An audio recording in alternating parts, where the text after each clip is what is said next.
하나님의 말씀은 로마서 6장 8절부터 14절까지 말씀입니다. 로마서 6장 8절부터 14절까지 말씀 한 절씩 교독하고 우리 마지막 절 함께 읽겠습니다. 만일 우리가 그리스도와 함께 죽었으면 또한 그와 함께 살 줄을 믿노니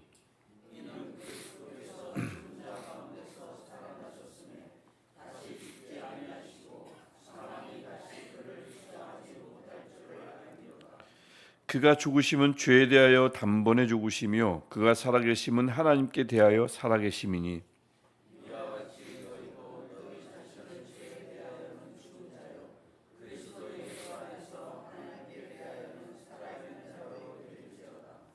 그러므로 너희는 죄가 너희 죽을 몸을 지배하지 못하게 하여 몸의 사욕에 순종하지 말고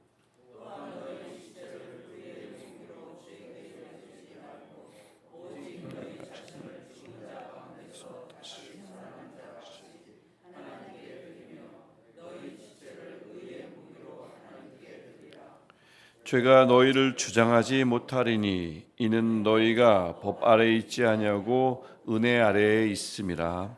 아멘. 오늘 우리가 읽은 이 6장 본문, 6장부터는 이제 6장에 속해 있는 본문이죠. 6장부터는 5장 12절부터 시작된 죄의 문제를 집중적으로 다루는 장입니다. 여기서 이제 7장까지 쭉 이어지는데 크게는 그 내용이 죄에 대해서 우리가 할 수 있는 것이 없었어요. 죄에 대해서 우리가 무엇을 할 수 있었겠습니까? 죄에 대해서 그리스도께서 무엇을 하셨는지를 말씀하고 그래서 그 죄가 그리스도 이후로 어떤 존재가 되었는지를 이야기하고 그걸 깨달은 그리스도에는 이제부터는 죄를 어떻게 대해야 하는가 하는 것을 그런 순서대로 이런 순서로 죄와 우리의 관계를 이렇게 말하는 장입니다. 그 전에 예수께서 오시기 전까지는 그냥 죄에 눌리죠. 하지만 예수께서 오신 이후로는 판도가 바뀌었다는 것입니다. 그것을 깨달은 그리스도인은 이제 죄를 어떻게 맞이해야 하는가 하는 그런 말씀입니다.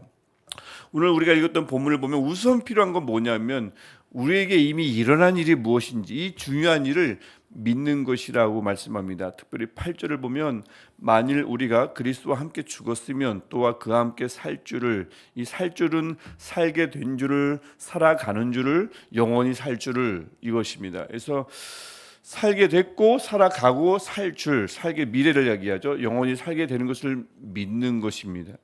그러니까 먼저 필요한 것은 우리에게 이미 일어난 일을 믿는 것이죠. 이것을 가리켜서 바로 중생, 다시 태어남, 하나님의 자녀가 된 것이라는 뜻이기도 합니다. 그리스도와 함께 죽고 살게 됐고 살아가는 것 말입니다. 그래서 비유하자면 제가 주일에도 작년에 말씀드린 적이 있지만 영적인 장례식을 딱 한 번 치르는 겁니다. 장례식은 어떤 장례식이든 한 번이죠. 육적인 장례식이든 영적인 장례식이든 한 번입니다. 영적인 장례식 우리가 죽고 그리스도와 함께 죽고 다시 그리스도와 함께 살아납니다. 태어나는 거죠. 이것을 출생신고, 영적인 출생신고를 할 수 있겠습니다. 출생신고도 육적인 출생신고든 영적인 출생신고든 한 번만 하는 것입니다. 그래서 한 번 죽고 한 번에 살아나는 것. 그래서 다시 살아나고 다시 살아가며 새롭게 살아가는 것을 이 8절에 이렇게 말하고 있죠. 이 사실을 예식으로 선언하고 선포하는 것이 바로 우리가 교회에서 행하는 세례인 것입니다. 그래서 세례는 두 번 있으면 안 돼요. 한 번 죽고 한 번 사는 것을 한 번의 예식으로 선포하는 것이기 때문에 세례는 두 번이 아닙니다. 한 번만 받는 것이라고 제가 말씀도 드렸고, 그래서 4절 말씀을 보면 이 세례에 관한 말씀을 이렇게 말씀합니다. 그러므로 우리가 그의 죽으심과 합하여 세례를 받음으로 그와 함께 장사되었나니 이는 아버지의 영광으로 말미암아 그리스도를 죽은 자 가운데서 살리심과 같이 우리로 또한 새 생명 가운데서 행하게 하려 하심이라. 세례가 우리의 죽으심을 선포하고 세례가 우리가 살아났으며 새롭게 살아갈 것을 선포하는 것임을 사실 2, 3, 4절 계속 나오는데 4절만 함께 보았습니다. 4절이 이렇게 우리에게 말씀하고 있죠. 이런 의미에서 신앙의 기본은, 신앙의 출발은 뭔가를 느끼는 것이 아니라 그리스도를 통해서 이미 일어난 일이 다름 아닌 나를 위한 사건임을 굳게 믿는 것, 이게 신앙의 기본입니다.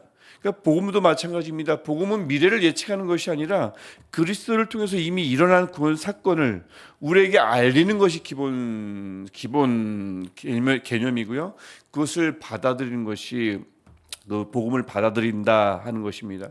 왜 다윗도 제가 여러 번 언급을 해서 구절은 찾지 않겠지만 하나님이 보이지 않을 때, 내 신앙이 추락할 때 하나님이 그에게 베푸신 일을 기억해낸다고 했지 않습니까? 그리스도는 역시 마찬가지입니다. 평소도 마찬가지고 떨어질 때도 마찬가지고 신앙의 기본은, 그리스도인의 신앙의 기본은 그리스도께서 하신 일을, 또 그것이 기록된 복음을 기억하고 되뇌이는 일에서 출발하며 유지되는 것입니다. 특별히 그리스도께서 하신 일은 오늘 본문에도 나오는데 10절의 말씀처럼 죄에 대하여 단번에 죽으신 것, 즉 죄를 단번에 짊어지시고 제물로, 그 죄를 속죄하는 속죄 제물로 단번에 드려진 것입니다. 이것을 그리스도께서 하신 일이라 오늘 말씀하고 있고, 이 죽으심이 누구를 위한 죽으심이죠? 제가 아까 말씀드렸죠. 우리가 죄인 되었을 때 우리를 위한 죽으심이잖아요. 이 죽으심은 우리를 위한 죽으심입니다. 하지만 동시에 부활하셔서 지금도 살아계신 건 역시 우리를 위함입니다. 10절에 보시면 살아계심은 하나님께 대하여 살아계심이니 이렇게 되어 있는데, 하나님께 대하여 살아계심이라는 뜻은 세 가지 뜻이 있습니다. 대하여, 이게 지금 세 가지로 변하는 것입니다. 하나님께 대하여 살아계심은 하나님과 함께 계심이란 뜻입니다. 첫 번째죠. 즉 우리가 있어야 할 곳이 어디인지를 알려주는 말씀이고요. 두 번째는 하나님을 향해 계심입니다. 즉 살아가는 이유, 목적, 방향을 알려주시는 것입니다. 세 번째 의미는 하나님 앞에 계심이란 뜻입니다. 그 앞에서 우리를 중보하신다는 뜻입니다. 그러니까 그분의 살아계심은 우리가 있을 곳이 어디인지, 우리가 살아가는 목적이 무엇인지, 그것이 하나님인 것을 알게 하시고 우리를 하나님과 연결시키고 계신 이 중보자의 사역, 이 살아계심이 바로 그 중보하시는 일임을, 이 세 가지를 하나님께 대하여 살아계심이 우리에게 알려주시는 말입니다. 우리가 보통 로마서 14장 8절을 보면, 작년에 보았던 말씀이지만 우리가 죽어도 살아도 주를 위해서 산다고 우리가 보통 이렇게 말씀을 하는데, 사실 그리스도야말로 그분의 죽으심도, 그분의 살아나심, 그분의 살아계심도 우리를 위한 것입니다. 우리가 주를 위해서 죽고 우리가 주를 위해서 사는 것이 먼저가 아니라, 사실 그리스도께서 우리를 위해서 먼저 죽으셨고 우리를 위해서 살아계시기 때문에 거기에 한 자연스러운 반응이 주를 위해서 죽고 주를 위해서 사는 것이죠. 그토록 우리를 위하셨다는, 그리스도께서 그토록 우리를 위하셨다는 이 사실을 우리가 기억하고 되뇌는 것은 그래서 굉장히 당연한 일이고 굉장히 중요한 일이라 할 수 있겠습니다. 그렇게 기억하고 되뇌이면 그 다음 무엇을 해야 합니까? 그게 바로 11절 말씀입니다. 이와 같이 너희도 라고 하죠. 깨달았고 기억하고 되뇌이고 안다면 이와 같이, 자, 예수께서 하신 것을 안다면 이와 같이 너희도 라는 뜻입니다.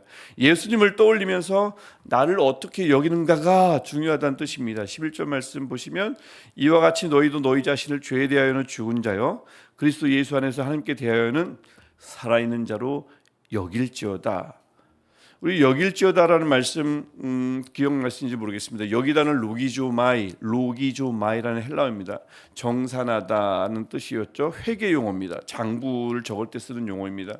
근데 여기서 이 말씀은 살아있는 자로 여길지어다라고 하는 말씀을 보면, 내가 가만히 나를 보고 계산해서 장부에 적는 것이 아니라 하나님이 계산해 주신 것을 내 장부에 그대로 적는다는 뜻입니다. 있는 그대로 그런 뜻입니다. 예를 들어서 내 감정이, 내 상태가 내가 아무리 보더라도 나는 여전히 죄의 프로고 늘 죄를 수시로 짓는 존재인 것 같고 너무 연약한 존재인 것 같고, 그게 맞죠. 사실 맞습니다. 언제든 죄를 지을 수 있는 존재입니다.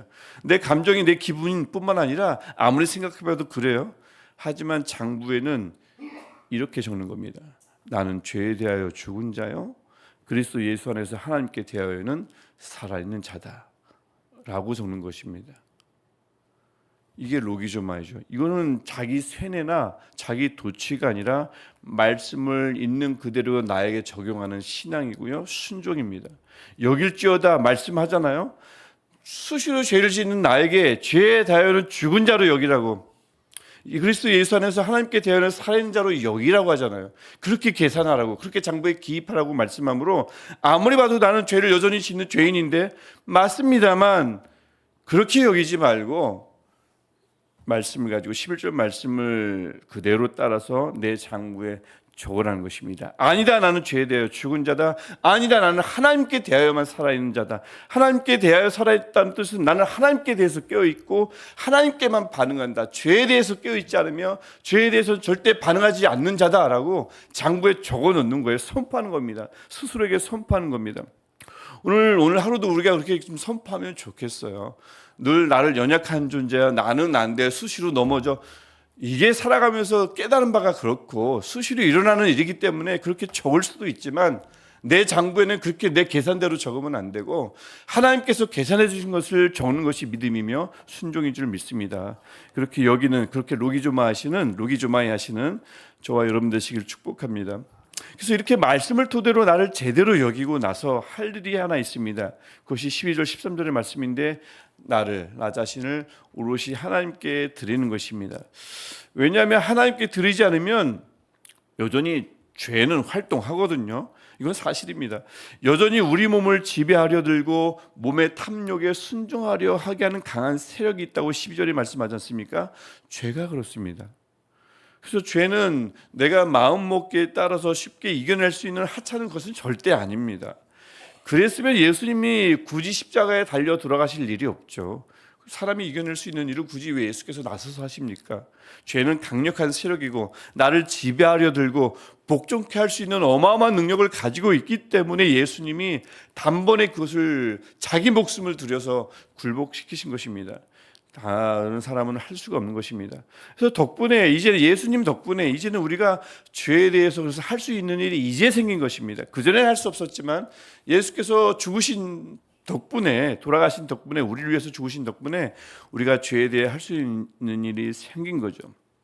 그것은 바로 나를 죄에 대하여 죽은 자로 선포함과 동시에 12절 말씀처럼 죄가 너희 죽을 몸을 지배하지 못하게 하여 몸의 사욕에 순종하지 않도록 하는 것입니다. 이것은 우리가 할 수 있는 일입니다. 동시에 13절 그래서 내 지체, 내 눈, 내 입, 손, 마음 나로 하여금 수시로 범죄하게 하는 수단들이죠. 나의 정말 소중한 지체인데 이것들이 죄를 짓게 하는 악한 수단이 된단 말입니다. 그래서 이 지체를 악한 수단이 되지 않도록 즉 내 지체들이 불의의 무기로 죄에게 내어주지 않도록 그리고 하나님께 드리라고 반대로 두 번이나 반복해서 명하는 것입니다. 13절 말씀이죠. 죄에게 내어주지 말고 하나님께 드리라, 하나님께 드리라라고 말씀하는 겁니다. 이전에는 우리가 이것을 할 수가 없었지만 예수님 덕분에 우리가 할 수 있는 것이 생겼다고 하지 않습니까? 죄에게 내어주지 않을 수 있습니다. 하나님께 드릴 수 있게 됐습니다. 누구 때문에요? 예수님 때문에 그렇습니다. 그럴 때 14절이 우리에게 선포하고 죄에게 선포하고 하는 것입니다. 죄는 우리를 주장하지 못할 것입니다. 죄는 우리를 지배하지 못하게 되어 있습니다. 죄가 아무리 강한 세력이다 한들 하나님께 드려진 걸 가져갈 수는 없습니다. 보통 왜 이러지도 저러지도 못하거나 이것도 아닌 저것도 아닌 중간에서 망설일 때가 가장 불안정한 상태죠. 결정을 내려야 되는데 내리지 못할 때 늘 마음은 안정을 찾지 못합니다.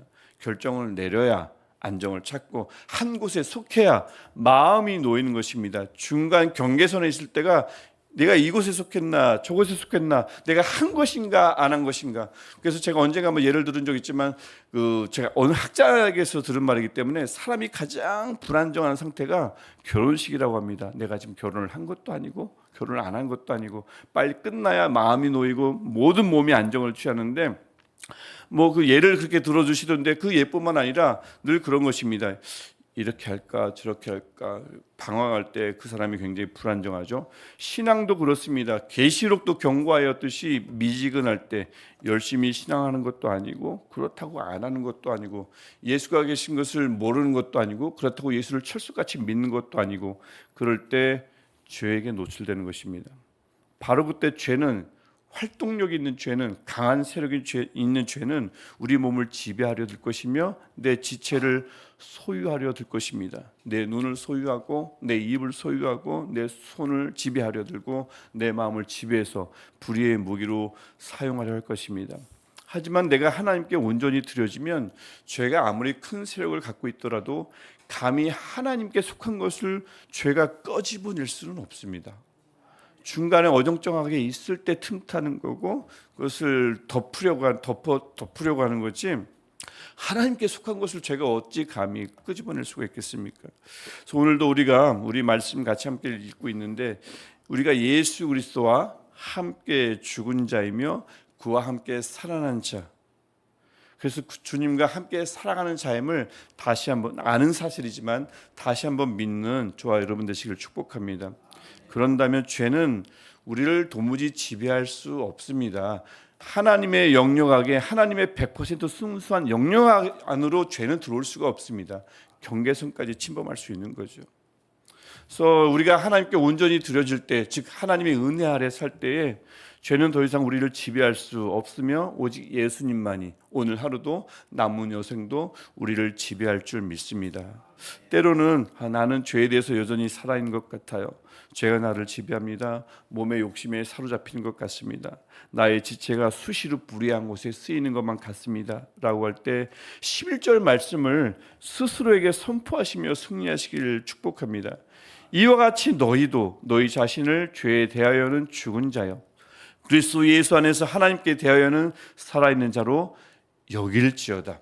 나의 계산이 아니라 하나님의 계산에 그 결과를 내 장부에 적는, 내 마음에 기록하는 저와 여러분 되시기를. 그래서 내 계산 말고, 내 생각 말고 11절에 나타나는 하나님의 계산, 하나님의 말씀, 하나님의 선포를 마음에 적으시며 승리하시는 저와 여러분 되시기를 주님의 이름으로 축복합니다.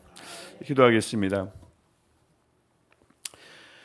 하나님, 우리가 아직 죄인 되었을 때에 우리를 위해서 죽으신 주님을 믿고 사랑합니다. 죽을 수밖에 없는 우리를 위해 부활하시고 우리를 살려주시고 하나님의 자녀 삼으시니 다시 한번 감사드립니다. 이렇게 우리에게 베푸신 은혜를 우리가 날마다 기억하게 하셔서 되뇌이게 하셔서 우리는 아무리 봐도 죄에 대하여는 죽은 자요 그리스도 예수 안에서 하나님께 대하여는 살아있는 자다 여기며 살아가는 우리가 되게 하셔서 우리 자신을 온전히 하나님께 드리며 은혜 아래 늘 머무는 우리가 되게 없어서 죄가 침범할 수 없고 넘볼 수도 없는 그 은혜 아래 늘 살아가는 우리가 되게 없어서 하나님, 그래서 오늘도 죄가 우리를 주장하지 못하게 하시고 오직 하나님의 은혜 아래서 하나님의 은혜를 먹으며 풍성한 그 하나님의 은혜 속에서 살아가는 우리가 되게 하시고 승리라는 것, 성경에 기록된 문자가 아니라 우리 삶에서 결실로 맺어지는 하나님의 복이 되게 하옵소서. 예수님의 이름으로 기도합니다. 아멘. 하늘에 계신 우리 아버지, 아버지의 이름을 거룩하게 하시며 아버지의 나라가 오게 하시며 아버지의 뜻이 하늘에서와 같이 땅에서도 이루어지게 하소서. 오늘 우리에게 일용할 양식을 주시고 우리가 우리에게 잘못한 사람을 용서하여 준 것 같이 우리 죄를 용서하여 주시고 우리를 시험에 빠지지 않게 하시고 악에서 구하소서. 나라와 권능과 영광이 영원히 아버지의 것입니다. 아멘. 오늘도 우리를 위해서 죽으셨고 우리를 위해서 살아나셨으며 우리를 위해서 살아계시며 살아계실 우리 주님께 간절한 마음으로 기도하시겠습니다. 하나님, 오늘도 살아계셔서